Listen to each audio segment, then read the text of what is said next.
ഇന്നത്തെ കാലത്ത് ഓരോ ബസ് സ്റ്റോപ്പുകളിലും ഓരോ കാത്തിരിപ്പ് കേന്ദ്രങ്ങളുണ്ട്.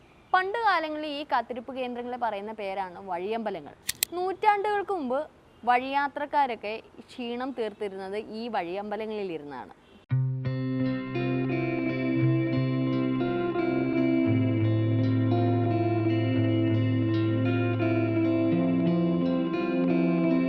അത്രയും പഴക്കമുള്ള വഴിയമ്പലങ്ങൾ ഇന്ന് കാണാൻ സാധിക്കുന്നത് അപൂർവമാണ്.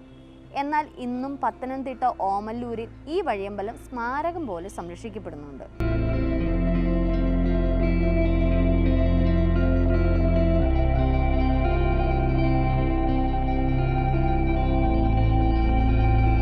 നിരവധി തലമുറകൾക്ക് തണൽ ഒരുക്കിയ വഴിയമ്പലം ഓമല്ലൂർ പഞ്ചായത്തിലെ പറയനാലി 2-ാം വാർഡിലാണ് ഉള്ളത്. വാഹനങ്ങളില്ലാതിരുന്ന കാലത്ത് നടന്നു തളർന്നു വരുന്ന യാത്രക്കാർക്കും ഒപ്പമുള്ള കന്നുകാലികൾക്കും വെള്ളവും ഭക്ഷണവും നൽകുന്നത് ഈ വഴിയമ്പലങ്ങൾ കേന്ദ്രീകരിച്ചായിരുന്നു. ഞാനിതുവരെ പോയ വഴിക്ക് ഇപ്പം നമ്മൾ പോകുമ്പം കണ്ടിട്ടുണ്ട്, ആൾക്കാർ ഇവിടെ കയറിയിരുന്ന് വിശ്രമിക്കുന്നതായിട്ട് കണ്ടിട്ടുണ്ട്. അപ്പം അങ്ങനെ കയറിയിരുന്ന ഇതാണ്, നല്ല കൂളായിട്ടുള്ള കാറ്റാണ്.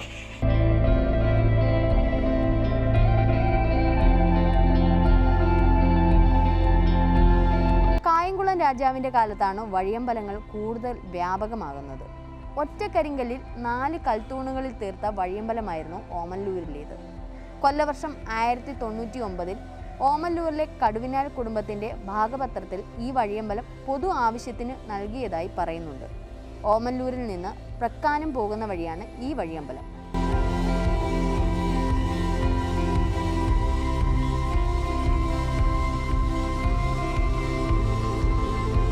കാലക്രമേണ കാലഹരണപ്പെട്ട് നശിച്ച വഴിയമ്പലം കടുവിനാൽ കുടുംബം പിന്നീട് അത് നവീകരിച്ചെടുക്കുകയായിരുന്നു.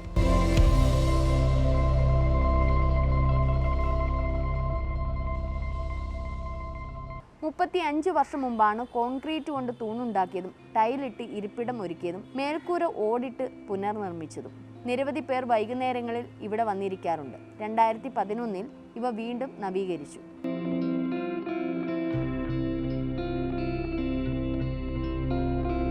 തിരുവിതാംകൂറിലെ ഏറ്റവും വലിയ കന്നുകാലി ചന്തയായിരുന്ന ഓമല്ലൂർ വയൽ വാണിഭത്തിലെത്തുന്ന കർഷകരുടെ സ്ഥിരം വിശ്രമ കേന്ദ്രമായിരുന്നു ഓമല്ലൂർ പറയനാലി വഴിയമ്പലം.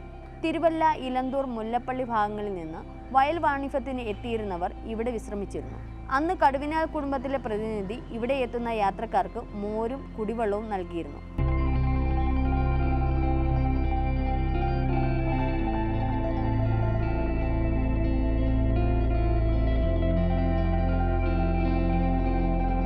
വർഷങ്ങൾക്ക് ഇപ്പുറവും മുൻകാലങ്ങളെ അടയാളപ്പെടുത്തി ഇന്നും ഈ വഴിയമ്പലം സംരക്ഷിക്കപ്പെടുന്നു എന്നുള്ളതാണ് ഇതിൻ്റെ അതിശയം.